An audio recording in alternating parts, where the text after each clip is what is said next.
ವಿಜಯಪುರದ ಉಕ್ಕಲಿ ಗ್ರಾಮದಲ್ಲಿ ಬಿಎಲ್ಒಗಳು ಸರ್ಕಾರಿ ಶಾಲೆಯಲ್ಲಿ ಎಸ್ಐಆರ್ ಪ್ರಕ್ರಿಯೆ ಮಾಡ್ತಿದ್ದಾರೆ. ಸರ್ಕಾರಿ ಶಾಲೆಗೆ ಜನರಿಗೆ ಬರುವಂತೆ ಹೇಳಿ ಫಾರ್ಮ್ ವಿತರಣೆ ಮಾಡಿದ್ದಾರೆ. ಮನೆ ಮನೆಗೆ ತೆರಳದೆ ಶಾಲೆಯಲ್ಲಿ ಎಸ್ಐಆರ್ ಪ್ರಕ್ರಿಯೆ ಮಾಡ್ತಾ ಇರೋದಕ್ಕೆ ಗ್ರಾಮಸ್ಥರು ಆಕ್ರೋಶ ವ್ಯಕ್ತಪಡಿಸಿದ್ದಾರೆ. ಹಾವೇರಿಯ ಬಂಕಾಪುರದಲ್ಲೂ ಕೂಡ ಎಸ್ಐಆರ್ ಪ್ರಕ್ರಿಯೆಯನ್ನ ಮಸೀದಿ ಒಳಗೆ ಮಾಡಲಾಗಿದೆ.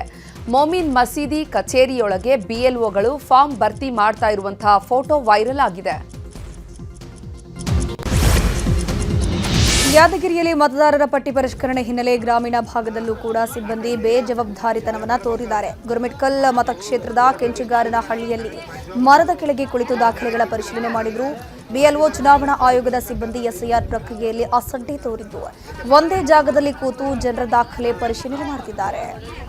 ಇದ ಚಿಕ್ಕಮಗಳೂರಲ್ಲೂ ಕೂಡ ಅಂಗನವಾಡಿಯಲ್ಲೇ ಕುಳಿತು ಬಿಎಲ್ಒಗಳು ಎಸ್ಐಆರ್ ಪ್ರಕ್ರಿಯೆ ಮಾಡ್ತಾ ಇದ್ದಾರೆ. ಎನ್ಆರ್ಪುರ ತಾಲೂಕಿನ ಬಾಳೆಹೊನ್ನೂರಿನ ಅಕ್ಷರ ನಗರದಲ್ಲಿ ಬಿಎಲ್ಒಗಳು ಅಂಗನವಾಡಿಯಲ್ಲೇ ಎಸ್ಐಆರ್ ಅರ್ಜಿಯನ್ನು ಭರ್ತಿ ಮಾಡ್ತಾ ಇದ್ದಾರೆ. ರಾಜ್ಯದಲ್ಲಿ ಎಸ್ಐಆರ್ ಗೊಂದಲದ ಹಿನ್ನೆಲೆ ಬಿಎಲ್ಒಗಳ ಹಾಗೂ ಕಾಂಗ್ರೆಸ್ ವಿರುದ್ಧ ಮುಖ್ಯ ಚುನಾವಣಾಧಿಕಾರಿಗೆ ಬಿಜೆಪಿ ರಾಜ್ಯಾಧ್ಯಕ್ಷ ವಿಜಯೇಂದ್ರ ದೂರು ನೀಡಿದ್ದಾರೆ. ಎಸ್ಐಆರ್ ಸೂಕ್ತ ರೀತಿಯಲ್ಲಿ ಮಾಡುವಂತೆ ಕ್ರಮ ವಹಿಸಲು ದೂರು ನೀಡಿದ್ದಾರೆ. ಬಳಿಕ ಮಾಧ್ಯಮಗಳಿಗೆ ಮಾತನಾಡಿದ ವಿಜಯೇಂದ್ರ, ಕೇಂದ್ರ ಚುನಾವಣಾ ಆಯೋಗ ಸದುದ್ದೇಶವನ್ನ ಇಟ್ಕೊಂಡು ಎಸ್ಐಆರ್ ಮಾಡ್ತಾ ಇದೆ. ಆದರೆ ರಾಜ್ಯ ಸರ್ಕಾರ ತಣ್ಣೀರೆರೆಚುವಂತಹ ಕೆಲಸ ಮಾಡ್ತಾ ಇದೆ. ಬಿಎಲ್ಒಗಳು ಮನೆ ಮನೆಗೆ ಹೋಗಿ ಪ್ರಕ್ರಿಯೆ ಮಾಡಬೇಕು. ಆದರೆ ಬಿಎಲ್ಒಗಳು ಕಲ್ಯಾಣ ಮಂಟಪ, ಮಸೀದಿಗಳಲ್ಲಿ ಕೂರಿಸಿಕೊಂಡು ಅರ್ಜಿ ತುಂಬುತ್ತಿದ್ದಾರೆ. ರಾಜ್ಯ ಸರ್ಕಾರದ ಕುಮ್ಮಕ್ಕಿನಿಂದ ಈ ರೀತಿ ಆಗ್ತಾ ಇದೆ ಅಂತ ವಾಗ್ದಾಳಿ ನಡೆಸಿದ್ದಾರೆ. ಬಿಎಲ್ಒಗಳನ್ನ ಇವತ್ತು ಚೌಲ್ಟ್ರಿನಲ್ಲಿ ಕೂರಿಸಿಕೊಂಡು, ಕಲ್ಯಾಣ ಮಂಟಪದಲ್ಲಿ ಕೂರಿಸಿಕೊಂಡು, ಕೆಲವು ಕಡೆ ಮಸೀದಿನಲ್ಲಿ ಕೂರಿಸಿಕೊಂಡು, ಕೆಲವು ಕಡೆ ಶಾಸಕರು ತಮ್ಮ ಕಚೇರಿನಲ್ಲಿ ಕೂರಿಸಿಕೊಂಡಿರ್ತಕ್ಕಂಥ ಉದಾಹರಣೆಗಳು ಕೂಡ ಇವತ್ತು ಚುನಾವಣಾ ಆಯುಕ್ತರ ಗಮನಕ್ಕೆ ನಾವು ತಂದಿದ್ದೇವೆ. ಸಂಪೂರ್ಣವಾಗಿ ಒಂದು ಅವ್ಯವಸ್ಥೆನ ಇವತ್ತು ರಾಜ್ಯ ಸರ್ಕಾರದ ಕುಮ್ಮಕ್ಕಿನಿಂದನೇ ಆಗ್ತಾ ಇರುವಂತದ್ದು. ಅಧಿಕಾರಿಗಳ ಮೇಲೆ ಒತ್ತಡವೂ ಕೂಡ ಹೇರ್ತಾ ಇದ್ದಾರೆ ಇವತ್ತು ಕಾಂಗ್ರೆಸ್ ಪಕ್ಷದ ಶಾಸಕರುಗಳು. ಹಾಗಾಗಿ ನಾವು ಮಾನ್ಯ ಆಯುಕ್ತರನ್ನ ಭೇಟಿ ಮಾಡಿ ರಾಜ್ಯ ಸರ್ಕಾರಕ್ಕೆ ಇವತ್ತು ಎಚ್ಚರಿಕೆನ ಕೊಡುವಂತ ಕೆಲಸ ಆಗಬೇಕಾಗಿದೆ. ಕೇಂದ್ರ ಸಚಿವ ಪ್ರಹ್ಲಾದ್ ಜೋಶಿ ನಿವಾಸದಲ್ಲಿ ಎಸ್ಐಆರ್ ಪ್ರಕ್ರಿಯೆ ನಡೆಸಲಾಯಿತು. ಹುಬ್ಬಳ್ಳಿಯ ಮಯೂರಿ ಎಸ್ಟೇಟ್ನಲ್ಲಿರುವಂತಹ ಪ್ರಹ್ಲಾದ್ ಜೋಶಿ ನಿವಾಸಕ್ಕೆ ಡಿಸಿ ಸ್ನೇಹಲ್ ಆರ್ ಭೇಟಿ ನೀಡಿ ಫಾರ್ಮ್ ಅನ್ನು ವಿತರಿಸಿದ್ರು. ಈ ವೇಳೆ ಶಾಸಕರಾದ ಅರವಿಂದ ಬೆಲ್ಲದ್, ಮಹೇಶ್ ತೆಂಗಿನಕಾಯಿ ಸೇರಿ ಹಲವರು ಉಪಸ್ಥಿತರಿದ್ದರು.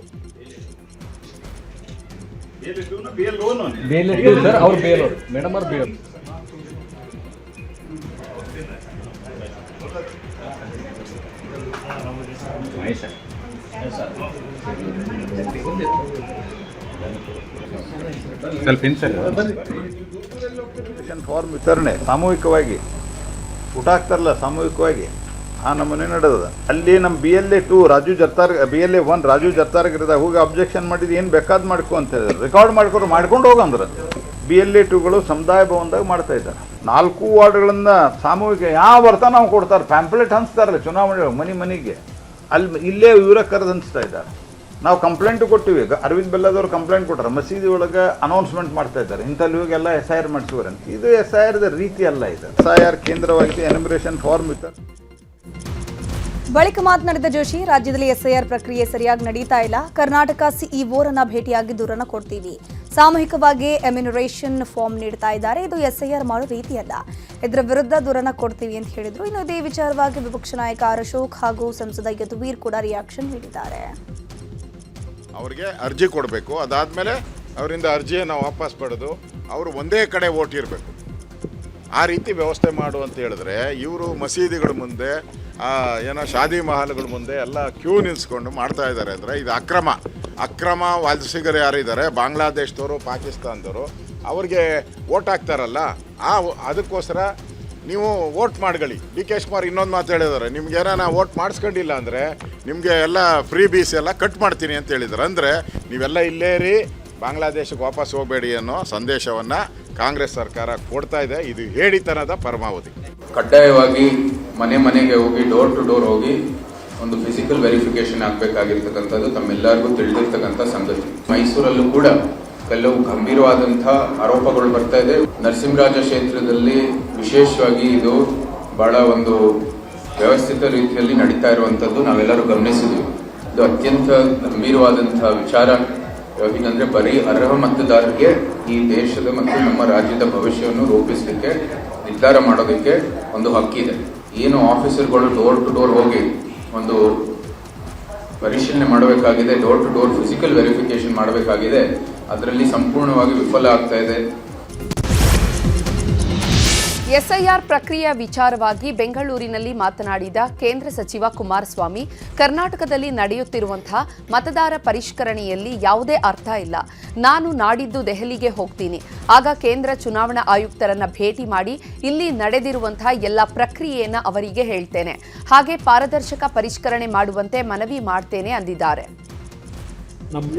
ಇವಾಗ ಕರ್ನಾಟಕದಲ್ಲಿ ನಡೀತಾ ಇರತಕ್ಕಂಥ ಈ ಮತದಾರರ ಪರಿಷ್ಕರಣೆ ಏನಿದೆ, ಇದರಲ್ಲಿ ಯಾವುದೇ ರೀತಿ ಅರ್ಥ ಇಲ್ಲ.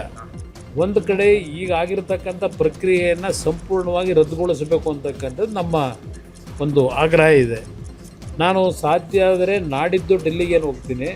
ಹೋದಾಗ ನಮ್ಮ ಚುನಾವಣಾ ಆಯುಕ್ತರನ್ನ ಭೇಟಿ ಮಾಡಿ ಇಲ್ಲಿ ನಡೆದಿರ್ತಕ್ಕಂಥ ಎಲ್ಲ ಘಟನೆಯನ್ನು ಅವ್ರ ಮುಂದೆ ಇಟ್ಟು ಈ ಪ್ರಕ್ರಿಯೆ ನಿಲ್ಲಿಸಿ ಒಂದು ಟ್ರಾನ್ಸ್ಪರೆನ್ಸಿನಲ್ಲಿ ಈ ಒಂದು ಮತದಾರರ ಪರಿಷ್ಕರಣೆ ಆಗ್ತಕ್ಕಂಥದ್ದಕ್ಕೆ ನಾನು ಅವ್ರಿಗೆ ಮನವಿ ಮಾಡ್ತೀನಿ. ಎಸ್ಐಆರ್ ಪ್ರಕ್ರಿಯೆ ವಿಚಾರವಾಗಿ ಬೆಂಗಳೂರಿನಲ್ಲಿ ಮಾತನಾಡಿದ ಸಚಿವ ಪ್ರಿಯಾಂಕ್ ಖರ್ಗೆ, ಬಿಎಲ್ಒಗಳಿಗೆ ನಿರ್ದೇಶನ ನೀಡೋದು ಚುನಾವಣಾ ಆಯೋಗ. ಎಸ್ಐಆರ್ ಸರಿಯಾಗಿ ಆಗ್ತಿಲ್ಲ ಅಂದರೆ ಆಯೋಗ ಕ್ರಮ ಕೈಗೊಳ್ಳಬೇಕು. ಎಲ್ಲ ಪಕ್ಷದ ಎಂಎಲ್ಎಗಳು ಇದಕ್ಕೆ ಶ್ರಮಿಸ್ತಾ ಇದ್ದಾರೆ. ಎಸ್ಐಆರ್ ಎಲ್ಲ ರಾಜಕೀಯ ಪಕ್ಷಗಳು ಮಾಡಬೇಕು, ಇದರಲ್ಲಿ ರಾಜಕೀಯ ಮಾಡೋದು ಬೇಡ ಅಂತಂದ್ರು. ಮಾಡಿದ್ರು ಕೂಡ ಕಾನೂನು ಮೀರಿ ಯಾರು ಮಾಡೋಕ್ಕಾಗಲ್ಲ. ಎಲೆಕ್ಷನ್ ಕಮಿಷನ್ ಅವ್ರದ್ದು ಅಬ್ಸರ್ವರ್ಸ್ ಇರ್ತಾರೆ. ಅವ್ರ ಅಂಥದ್ದು ಏನಾದರೂ ಕ್ರಿಯಾಲೋಪ ಆಗಿದ್ರೆ ಅಥವಾ ಬೇರೆ ರೀತಿಯಾದಂಥ ಲೋಪಗಳಾಗಿದ್ದರೆ ಅವ್ರು ಆ್ಯಕ್ಷನ್ ತೊಗೋಬೋದು. ನಾವು ಯಾರು ಕೂಡ ಅವರಿಗೆ ಫೋರ್ಸ್ ಮಾಡಿ ಯಾವುದಾದ್ರೂ ಸಮುದಾಯ ಭವನಗಳಲ್ಲಾಗಲಿ ಅಥವಾ ಬೇರೆ ಕಚೇರಿಗಳಲ್ಲಾಗಲಿ ಮಾಡಿ ಅಂತ ಒತ್ತಾಯ ಮಾಡಿಲ್ಲ. SIR ಎಲ್ಲ ಪೊಲಿಟಿಕಲ್ ಪಾರ್ಟೀಸು ಮಾಡಬೇಕಲ್ವಾ? ಈಗ ನಾಳೆ ನೀವು ಎಲೆಕ್ಷನ್ ಗೆಲ್ಬೇಕಂದ್ರೆ ನೀವು ನಿಮ್ಮ ಮತದಾರರಿಗೆ ಹಾಕ್ಸ್ತೀರಾ ಮಾಡಿದ್ರು. ಇನ್ನು ಬಿಎಂಟಿಸಿ ಬಸ್ ಅಪಘಾತದಲ್ಲಿ ಗಾಯಗೊಂಡ ಗಾಯಾಳುಗಳನ್ನ ಸಚಿವ ಭೈರತಿ ಸುರೇಶ್ ಭೇಟಿಯಾಗಿದ್ದಾರೆ. ಮಾರ್ಥಾಸ್ ಆಸ್ಪತ್ರೆಗೆ ಭೇಟಿ ನೀಡಿ ಗಾಯಾಳುಗಳ ಆರೋಗ್ಯವನ್ನು ವಿಚಾರಿಸಿದ್ದು, ಬಳಿಕ ಮಾಧ್ಯಮಗಳಿಗೆ ಮಾತನಾಡಿರುವಂತಹ ಅವರು, ಕೆಆರ್ ಸರ್ಕಲ್ನಲ್ಲಿ ಬಿಎಂಟಿಸಿ ಇವಿ ಬಸ್ ಅಪಘಾತ ಆಗಿದೆ. 13 ಜನರಿಗೆ ಗಾಯಗಳಾಗಿದೆ.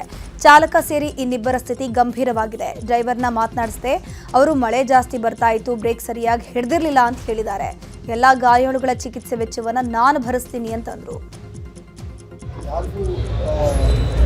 ಭಾಳಷ್ಟು ಜನ ದೇವರದಿಂದ ಡಿಸ್ಚಾರ್ಜ್ ಆಗುವಂಥದ್ದು. ಡಿಸ್ಚಾರ್ಜ್ ಆಗ್ತಾ ಇದೆ.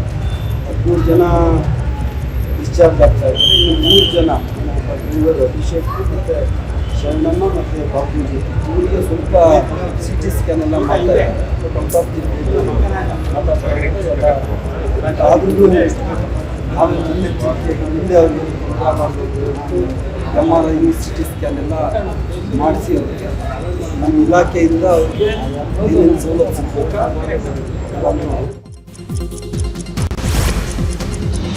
ಬಿಎಂಟಿಸಿ ಬಸ್ಗಳ ಅಪಘಾತದ ಬೆನ್ನಲ್ಲೇ ಬೆಂಗಳೂರಿನಲ್ಲಿ ಬಿಎಂಟಿಸಿ ಬಸ್ ಡಿಕ್ಕಿಗೆ ಬೈಕ್ ಸವಾರ ಸಾವನ್ನಪ್ಪಿದ್ದಾನೆ.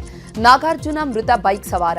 ಮಾರತಹಳ್ಳಿಯಲ್ಲಿ ಅಪಘಾತವಾಗಿದ್ದು ಬೈಕ್ ಹಿಂಬದಿಯಲ್ಲಿ ಕುಳಿತಿದ್ದ ಸವಾರ ಮೃತಪಟ್ಟಿದ್ದಾರೆ. ಸ್ಥಳಕ್ಕೆ HAL ಸಂಚಾರಿ ಪೊಲೀಸರು ಭೇಟಿ ನೀಡಿ ಪರಿಶೀಲನೆ ನಡೆಸಿದ್ದಾರೆ.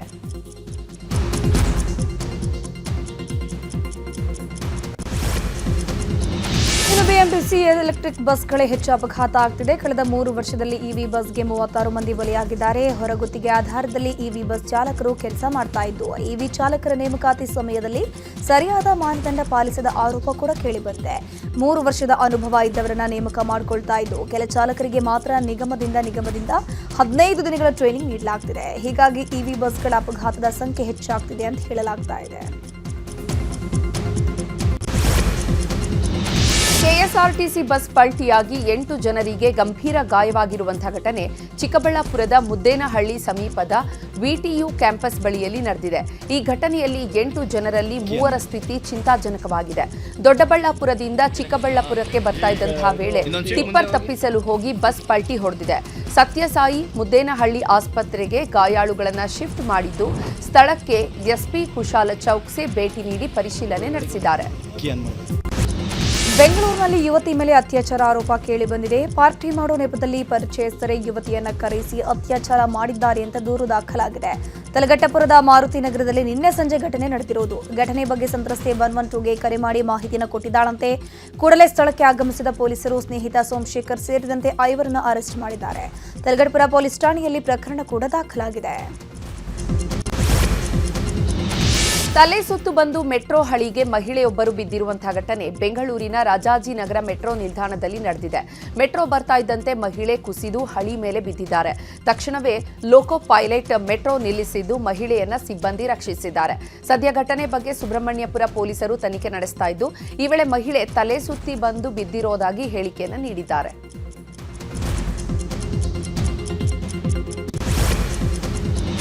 ಮರದ ದಿಮ್ಮಿ ಸಾಗಿಸೋ ವೇಳೆ ಕ್ಯಾಪ್ಟನ್ ಅಭಿಮನ್ಯು ದಂತದ ತುದಿ ಭಾಗ ಕಟ್ಟಾಗಿದೆ. ಮೈಸೂರಿನ ಮುತ್ತಿಗೋಡು ಆನೆ ಶಿಬಿರದಲ್ಲಿರುವಂತಹ ಅಭಿಮನ್ಯು ಎಡಭಾಗದ ದಂತದ ತುದಿ ಮುರಿತಾಗಿರುವಂಥದ್ದಲ್ಲಿ ಪಶುವೈದ್ಯರಿಂದ ಆನೆ ಪರಿಶೀಲನೆ ಮಾಡಿದ್ದು ಯಾವುದೇ ಆತಂಕ ಪಡುವಂತಿಲ್ಲ ಅಂತ ವೈದ್ಯರು ತಿಳಿಸಿದ್ದಾರೆ.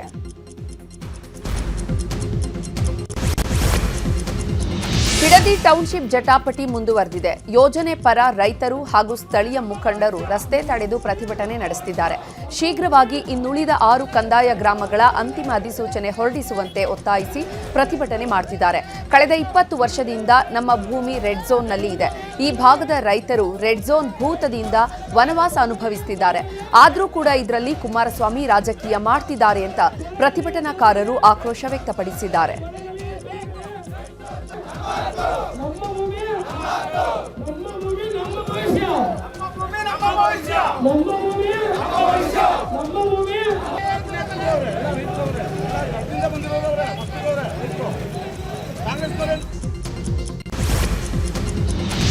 ಸರ್ಕಾರಿ ಶಾಲೆಗೆ ಕೊಠಡಿ ಕೇಳಿದ್ದಕ್ಕೆ ಉತ್ತಮ ಶಿಕ್ಷಕ ಶಂಕರ್ ಅವರನ್ನ ಸಸ್ಪೆಂಡ್ ಮಾಡಿರೋ ಘಟನೆ ಚಿಕ್ಕಬಳ್ಳಾಪುರ ಜಿಲ್ಲೆಯ ಗುಡಿಬಂಡೆಯಲ್ಲಿ ನಡೆದಿದೆ. ಗುಡಿಬಂಡೆ ಸರ್ಕಾರಿ ಶಾಲೆ ಮುಖ್ಯ ಶಿಕ್ಷಕ ಆಗಿರುವಂತಹ ಎಂ ಶಂಕರ್ ಶಿಥಿಲ ಶಾಲೆಗೆ ಕೊಠಡಿಗಳನ್ನು ಕೇಳಿದ್ರು. ಇನ್ನು ಶಾಲೆ ಬಗ್ಗೆ ನ್ಯೂಸ್ 18 ಅಭಿಯಾನದಲ್ಲಿ ಸುದ್ದಿ ಕೂಡ ಬಿತ್ತರ ಮಾಡಲಾಗಿತ್ತು. ಇದೇ ವೇಳೆ ಶಾಲೆ ಸರಿಪಡಿಸೋಕೆ ಶಿಕ್ಷಣ ಇಲಾಖೆಗೆ ಶಿಕ್ಷಕ ಶಂಕರ್ ಒತ್ತಾಯವನ್ನ ಮಾಡಿದ್ರು. ಆದ್ರೀಗ ಕರ್ತವ್ಯ ಲೋಪದ ಹೆಸರಲ್ಲಿ ಡಿಸಿಪಿಐ ಶಿಕ್ಷಕ ಶಂಕರ್ನನ್ನ ಅಮಾನತು ಮಾಡಿದ್ದು ಆಕ್ರೋಶಕ್ಕೂ ಕಾರಣವಾಗಿದೆ. ಇನ್ನು ಮುಖ್ಯ ಶಿಕ್ಷಕನ ಅಮಾನತು ಖಂಡಿಸಿ ಕನ್ನಡಪರ ಹಾಗೂ ದಲಿತ ಸಂಘಟನೆ ಮುಖಂಡರಿಂದ ಪ್ರತಿಭಟನೆ ಮಾಡಲಾಯಿತು. ಶಾಲೆಯ ಮುಂಭಾಗ ಹಾಗೂ ಬಿಇಒ ಕಚೇರಿ ಬಳಿ ಪ್ರತಿಭಟನೆ ಮಾಡಿ ಆಕ್ರೋಶ ವ್ಯಕ್ತಪಡಿಸಿದ್ರು. ಇನ್ನು ಡಿಡಿಪಿಐ ಅವರು ಅಮಾನತು ಮಾಡಿರುವಂಥದ್ದು ಖಂಡನೀಯ, ಅಮಾನತು ಕೂಡಲೇ ವಾಪಸ್ ಪಡೆಯಬೇಕು ಅಂತ ಪ್ರತಿಭಟನಾಕಾರರು ಆಗ್ರಹಿಸಿದ್ರು.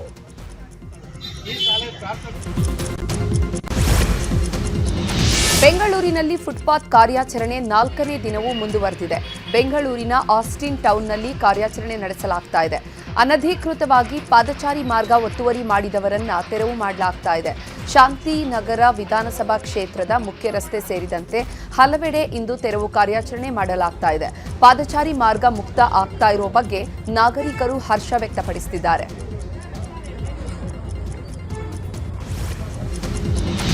ಫುಟ್ಪಾತ್ ತೆರವು ವಿಚಾರವಾಗಿ ನ್ಯೂಸ್ 18 ಕನ್ನಡಗೆ ಸಚಿವ ಕೃಷ್ಣ ಬೈರೇಗೌಡ ಪ್ರತಿಕ್ರಿಯಿಸಿದ್ದಾರೆ. ಫುಟ್ಪಾತ್ ಒತ್ತುವರಿ ವಿಚಾರದಲ್ಲಿ ರಾಜಕೀಯ ಒತ್ತಡ ಸಹಜ, ಆದರೆ ಬೆಂಗಳೂರಿನ ಸಮಸ್ಯೆ ಬಗೆಹರಿಸಬೇಕಿರುವುದು ನಮ್ಮ ಮೊದಲ ಆದ್ಯತೆ. 5 ಪ್ರಮುಖ ರಸ್ತೆಗಳಲ್ಲಿ ಮಾತ್ರ ಫುಟ್ಪಾತ್ ಒತ್ತುವರಿ ತೆರವನ್ನು ಮಾಡ್ತಿದ್ದೀವಿ. ಈಗಾಗಲೇ 15,000 ಕಿಲೋಮೀಟರ್ ಫುಟ್ಪಾತ್ ಒತ್ತುವರಿ ಆಗಿದೆ. ನಾವು ನಿಷ್ಠರಾದರೂ ಪರವಾಗಿಲ್ಲ, ಬೆಂಗಳೂರಿನ ಸಮಸ್ಯೆಗೆ ಮುಕ್ತಿ ನೀಡಬೇಕು ಅಂತ ಹೇಳಿದರು. ಎತ್ಕೊಂಡಿರೋದು ಯಾವುದು? ಬರೀ ಮುಖ್ಯ ರಸ್ತೆಗಳು ಮಾತ್ರ.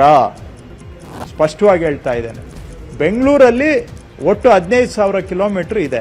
ನಾವು ಕೈಗೆತ್ಕೊಂಡಿರೋದು 1,500-2,000 ಕಿಲೋಮೀಟರ್. ಅಂದರೆ 10% to 15% ರೋಡ್ ಮಾತ್ರ, ಮುಖ್ಯ ರಸ್ತೆಗಳನ್ನು ಮಾತ್ರ ನಾವು ಕೈಗೆತ್ಕೊಂಡಿದ್ದೇವೆ.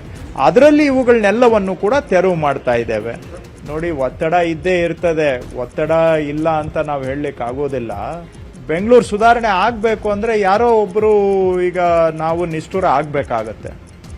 ನಾವು ನಿಷ್ಠುರ ಆದರೂ ಪರವಾಗಿಲ್ಲ, ಅದರಿಂದ ಬೆಂಗಳೂರಿಗೆ ಅನುಕೂಲ ಆಗುತ್ತೆ ಅಂತ ಹೇಳಿದ್ರೆ ಒಳ್ಳೇದಾಗಲಿ ಬಿಡಿ ಅಂತ ನಾನು ಹೇಳ್ಬೋದು ಅಷ್ಟೇ. ಕೈಗೆ ಡಿಕೆ ಶಿವಕುಮಾರ್ ಸಿಎಂ ಆಗಿ 1 ತಿಂಗಳು ಪೂರೈಸಿದ ಹಿನ್ನೆಲೆ ಬೆಂಗಳೂರು ದಕ್ಷಿಣ ಜಿಲ್ಲೆಯ ಚನ್ನಪಟ್ಟಣದಲ್ಲಿ ಪ್ರಸಿದ್ಧ ಶ್ರೀಕೆಂಗಲ್ ಆಂಜನೇಯನಿಗೆ ಬೆಂಬಲಿಗರು ವಿಶೇಷ ಪೂಜೆಯನ್ನು ಸಲ್ಲಿಸಿದ್ರು. ಸಿಎಂ ಹೆಸರಲ್ಲಿ 101 ಈಡುಗಾಯಿ ಹೊಡೆದು ಅನ್ನದಾನ ವಿತರಣೆ ಮಾಡಿದ್ರು. ಸಿಎಂಗೆ ಎಲ್ಲ ಕೆಟ್ಟ ದೃಷ್ಟಿ ಹೋಗಲಿ ಅಂತ ದೇವರಲ್ಲಿ ಬೆಂಬಲಿಗರು ಪ್ರಾರ್ಥನೆಯನ್ನ ಮಾಡಿದ್ದಾರೆ. ಸಿಎಂ ಡಿಕೆ ಶಿವಕುಮಾರ್ ಸರ್ಕಾರಕ್ಕೆ 1 ತಿಂಗಳು ಪೂರ್ಣ ವಿಚಾರದ ಬಗ್ಗೆ ಬೆಂಗಳೂರಿನಲ್ಲಿ ಮಾತನಾಡಿದ ಕೇಂದ್ರ ಸಚಿವ ಎಚ್.ಡಿ. ಕುಮಾರಸ್ವಾಮಿ ಅವರು ಏನು ಸಾಧನೆ ಮಾಡಿದ್ದಾರೆ, ಘೋಷಣೆಗಳು ಯಾವುದು ಅನುಷ್ಠಾನ ಆಗಿದೆ, 76,000 ಉದ್ಯೋಗ ಅಲ್ವಾ, ಅದರ ಪ್ರಕ್ರಿಯೆ ಎಲ್ಲಿಗೆ ಬಂದು ನಿಂತಿದೆ, ಕೇವಲ ಘೋಷಣೆ ಅಷ್ಟೇ, ಯಾವ ಕೆಲಸವೂ 1 ತಿಂಗಳಲ್ಲಿ ಅನುಷ್ಠಾನ ಆಗಿಲ್ಲ ಅಂತ ಕಿಡಿಕಾರಿದ್ದಾರೆ. ಏನಾಗಿದೆ, ಯಾವ ಸಾಧನೆ ಆಗಿದೆ? ಸಾಧನೆ ಏನು ಮಾಡಿದ್ರೆ ಬರೀ ಘೋಷಣೆಗಳು ಯಾವ್ದು ಇಂಪ್ಲಿಮೆಂಟ್ ಆಗಿದೆ? 76,000 ಉದ್ಯೋಗ ಅಲ್ವಾ, ಅದ್ರದ್ದು ಪ್ರಕ್ರಿಯೆ ಎಲ್ಲಿಗೆ ಬಂದು ನಿಂತಿದೆ ಅಂತ ಹೇಳಿದ್ದಾರೆ ಏನಾದರೂ ನಿಮಗೆ? ಇಲ್ಲ ಜನಕ್ಕೆ ಏನಾದರೂ ತಿಳಿಸೋರ? ಘೋಷಣೆಗಳಾಗಿದ್ದಾವೆ. ಯಾವ ಕೆಲಸ ಇವತ್ತು ಈ ಸರ್ಕಾರದಲ್ಲಿ 1 ತಿಂಗಳಿನಲ್ಲಿ ಇಂಪ್ಲಿಮೆಂಟ್ ಆಗಿರೋದು ಹೇಳಿ? ಭಾರತ್ ಜೋಡೋ ಅದೆಂಥದ್ದು ಅವ್ರ ಕಾರ್ಯಕರ್ತರಿಗೆ 10 ಲಕ್ಷ ಕೊಡ್ತಾರಂತೆ ಒಂದು ಪಂಚಾಯತಿಗೆ. ಘೋಷಣೆ ಆಗಿದೆ. ಸರ್ಕಾರದ ದುಡ್ಡಿಲ್ಲದೆ ಸರ್ಕಾರದವರು ಜನಗಳ ಪಿಕ್ ಪ್ಯಾಕೆಟ್, ಜನಗಳ ಜೋಬು ಕೈಯಾಗಿ ಪಿಕ್ ಪ್ಯಾಕೆಟ್ ಮಾಡೋದು ಹೆಂಗೆ ಅಂತ ಪ್ರತಿಯೊಂದರಲ್ಲೂ ಯೋಚನೆ ಮಾಡ್ಕೊಂಡು ಕೂತಿರೋರು ಇವರು ಇವೆಲ್ಲ ಕಾರ್ಯಕ್ರಮ ಅನುಷ್ಠಾನಕ್ಕೆ ತರ್ತಾರ? ಬಿಜೆಪಿ ರಾಜ್ಯಾಧ್ಯಕ್ಷ ಬಿವೈ ವಿಜೇಂದ್ರ ಪರ ಶ್ರೀಶೈಲ ಜಗದ್ಗುರು ಡಾಕ್ಟರ್ ಚನ್ನಸಿದ್ದರಾಮ ಪಂಡಿತಾರಾಧ್ಯ ಶಿವಾಚಾರ್ಯ ಬ್ಯಾಟಿಂಗ್ ಮಾಡಿದ್ದಾರೆ. ದಾವಣಗೆರೆಯಲ್ಲಿ ಮಾತನಾಡಿರುವಂತಹ ಅವರು, ಯಾರು ಏನೇ ಷಡ್ಯಂತ್ರ ಮಾಡಿದ್ರು ಬಿಜೆಪಿ ಹೈಕಮಾಂಡ್ ವಾಸ್ತವತೆಯನ್ನು ಅರ್ಥ ಮಾಡಿಕೊಂಡಿದೆ. ಬಿವೈ ವಿಜೇಂದ್ರಗೆ ಏನು ತೊಂದರೆ ಆಗಲ್ಲ ಎಂಬ ವಿಶ್ವಾಸ ಇದೆ. ಆ ರೀತಿ ಮಾಡೋದು ಒಳ್ಳೆಯದಲ್ಲ. ಓರ್ವ ಯುವಕನ ಬೆಳೆಸೋಕೆ ಎಲ್ಲರೂ ಪ್ರಯತ್ನ ಮಾಡಬೇಕು. ನಮ್ಮವರನ್ನೇ ನಾವು ಕಾಲೆಳೆಯುವ ಕೆಲಸ ಮಾಡಿದ್ರೆ ಹಿನ್ನಡೆ ಆಗುತ್ತೆ. ಆ ಪರಿಸ್ಥಿತಿ ಬರಲ್ಲ ಎಂಬ ವಿಶ್ವಾಸ ನಮಗಿದೆ ಅಂತ ಹೇಳಿದರು. ವಿಶ್ವಾಸ ಇದೆ. ಯಾರು ಏನೇ ಷಡ್ಯಂತ್ರ ಮಾಡಿದರೂ ಕೂಡ ಬಿ ಜೆ ಪಿ ಪಕ್ಷದ ಹಿರಿಯ ಧುರೀಣರೇನಿದ್ದಾರೆ ಅವರು ವಾಸ್ತವಿಕತೆಯನ್ನು ಅರ್ಥ ಮಾಡ್ಕೊಂಡಿದ್ದಾರೆ. ಅವರಿಗೆ ಅಂಥ ಏನು ತೊಂದರೆ ಆಗೋದಿಲ್ಲ ಅನ್ನೋಂಥ ವಿಶ್ವಾಸ ನಮಗಿದೆ. ಆ ರೀತಿ ಮಾಡೋದು ಒಳ್ಳೆಯದಲ್ಲ.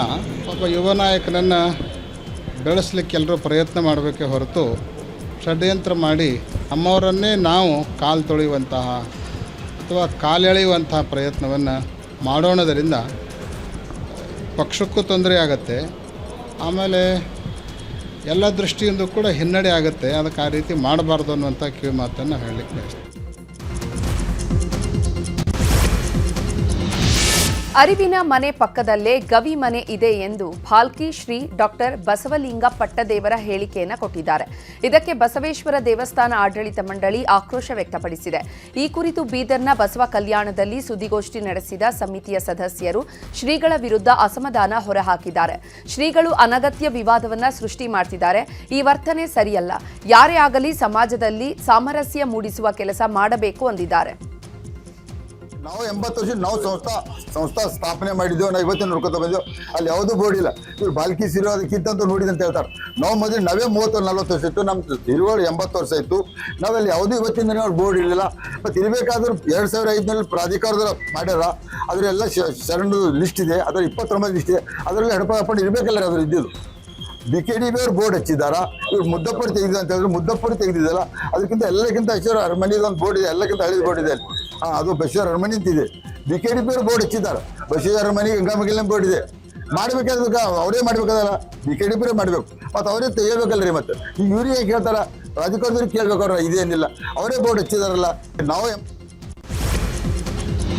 ಹಾವೇರಿಯ ನರೇಗಲ್ ಗ್ರಾಮದಲ್ಲಿ ನಡೆದ ಗಲಭೆ ಕೇಸ್ಗೆ ಮೇಜರ್ ಟ್ವಿಸ್ಟ್ ಸಿಕ್ಕಿದೆ. ಪ್ರಕರಣದ A17 ಆರೋಪಿ ಬಿಜೆಪಿ ಕಾರ್ಯಕರ್ತನ ಮನೆಯಲ್ಲಿ ಆಶ್ರಯ ಪಡ್ಕೊಂಡಿದ್ದಾನೆ.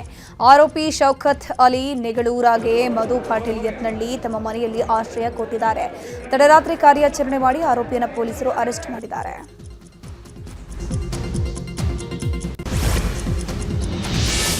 ಬೆಳಗಾವಿ ಜಿಲ್ಲೆಯ ಚಿಕ್ಕೋಡಿ ತಾಲೂಕಿನ ಜೋಡಕುರಳಿ ಗ್ರಾಮದಲ್ಲಿ ಸುರಿದಂತಹ ಮಳೆಯಿಂದಾಗಿ ನಾನಾ ಅವಾಂತರವೇ ಸೃಷ್ಟಿಯಾಗಿದೆ.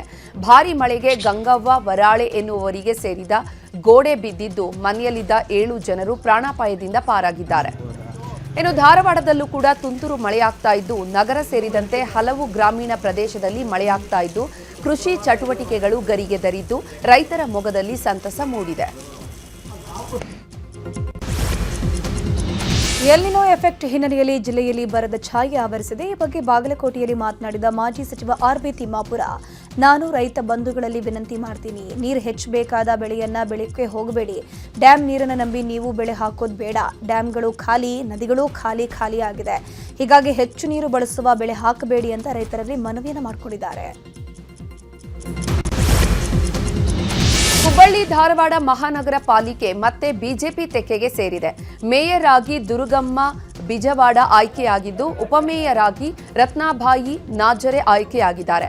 ಬೆಳಗಾವಿ ಪ್ರಾದೇಶಿಕ ಆಯುಕ್ತರಾದ ಕೆಎಸ್ ಜಾನಕಿ ಅಧ್ಯಕ್ಷತೆಯಲ್ಲಿ ನಡೆದಿದ್ದಂತಹ ಚುನಾವಣೆಯಲ್ಲಿ ಬಿಜೆಪಿ ಮತ್ತೊಮ್ಮೆ ಪಾಲಿಕೆಯನ್ನ ತನ್ನದಾಗಿಸಿಕೊಂಡಿದೆ.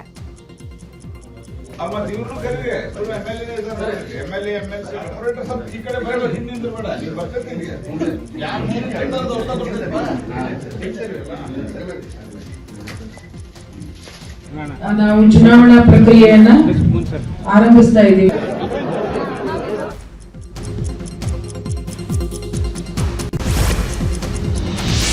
ಉತ್ತರ ಕನ್ನಡ ಜಿಲ್ಲೆಯ ಗೋಕರ್ಣ ಮಹಾಬಲೇಶ್ವರನಿಗೆ ಕೊಳಚೆ ನೀರಿನ ದಿಗ್ಬಂಧನ ಕುರಿತು ನಮ್ಮೂರಲ್ಲಿ ನ್ಯೂಸ್ 18 ಕಾರ್ಯಕ್ರಮದಲ್ಲಿ ವರದಿಯನ್ನು ಬಿತ್ತರ ಮಾಡಿತ್ತು. ವರದಿ ಬಿತ್ತರದ ಬೆನ್ನಲ್ಲೇ ಸ್ಥಳಕ್ಕೆ ಕುಮಟಾ ಶಾಸಕ ದಿನಕರ್ ಶೆಟ್ಟಿ ಭೇಟಿ ನೀಡಿ ಸಮಸ್ಯೆಯನ್ನು ಆಲಿಸಿದ್ದಾರೆ. ಬಳಿಕ ದೇವಾಲಯದ ಅಭಿವೃದ್ಧಿ ಮತ್ತು ಸಂಗಮನಾಲದ ಹೂಳೆತ್ತುವ ಬಗ್ಗೆ ಅಧಿಕಾರಿಗಳನ್ನು ಕರೆಸಿ ಚರ್ಚೆ ನಡೆಸಿದರು. ನಂತರ ನ್ಯೂಸ್ 18 ಕಾರ್ಯಕ್ಕೆ ಮೆಚ್ಚುಗೆಯನ್ನು ವ್ಯಕ್ತಪಡಿಸಿದ ಶಾಸಕ ದಿನಕರ್ ಶೆಟ್ಟಿ ಕೂಡಲೇ ಸಮಸ್ಯೆ ಬಗೆಹರಿಸುವ ಭರವಸೆಯನ್ನು ಕೊಟ್ಟಿದ್ದಾರೆ. ಕಳೆದ 2-3 ದಿನಗಳ ಹಿಂದೆ ನ್ಯೂಸ್ 18ನಲ್ಲಿ ನನ್ನ ಕ್ಷೇತ್ರದ ಗೋಕರ್ಣದ ಪವಿತ್ರ ಕ್ಷೇತ್ರದ ಬಗ್ಗೆ ವರದಿ ಬಂದಿತ್ತು. ತಕ್ಷಣವೇ ನಾನು ಅಲ್ಲಿ ಹೋಗಿ ಅಲ್ಲಿ ಏನಾಗಬೇಕು ಅದನ್ನ ನೀರೆಲ್ಲ ಪಾಸ್ ಮಾಡಿಕೊಡುವಂಥ ಕೆಲಸ ಪಂಚಾಯತ್ದ PDO ಅಧಿಕಾರಿಗಳನ್ನ ಕರ್ಕೊಂಡು ಹೋಗಿ ಸ್ವತಃ ನಿಂತು ಅದನ್ನು ಮಾಡಿಸಿ ಕೊಟ್ಟಿದ್ದೇನೆ. ಮತ್ತು ಮುಂದೂ ಸಹ ಸರ್ಕಾರದಿಂದ ಮತ್ತು ಕೇಂದ್ರ ಸರ್ಕಾರದಿಂದ ಗೋಕರ್ಣದ ಬಗ್ಗೆ ವಿಶೇಷವಾದಂಥ ಗಮನವನ್ನು ನಾನು ಕೊಡ್ತೇನೆ. ಈಗಲೂ ಸಹ ಇವತ್ತು ಸಹ ನಮ್ಮ ಉಸ್ತುವಾರಿ ಸಚಿವರ ಸಭೆಯಲ್ಲೂ ಸಹ ಗೋಕರ್ಣ ವಿಷಯವನ್ನು ಪ್ರಸ್ತಾಪ ಮಾಡಿದ್ದೇನೆ. ಅವರು ಸಹ ಸಹಕಾರ ನೀಡಿದ್ದಾರೆ. ಕಳೆದ 2-3 ಜುಲೈ 20ರಿಂದ ಮುಂಗಾರು ಅಧಿವೇಶನ ಆರಂಭ ಆಗಲಿದೆ. ಈ ಕುರಿತು ಕೇಂದ್ರ ಸಚಿವ ಕಿರಣ್ ರಿಜಿಜು ಮಾಹಿತಿಯನ್ನು ನೀಡಿದ್ದು, ಜುಲೈ 20ರಿಂದ ಆಗಸ್ಟ್ 13ರವರೆಗೆ ಮುಂಗಾರು ಅಧಿವೇಶನ ನಡೆಯಲಿದ್ದು, ಮುಂಗಾರು ಅಧಿವೇಶನಕ್ಕೆ ರಾಷ್ಟ್ರಪತಿಗಳು ಅನುಮೋದನೆ ನೀಡಿದ್ದಾರೆ.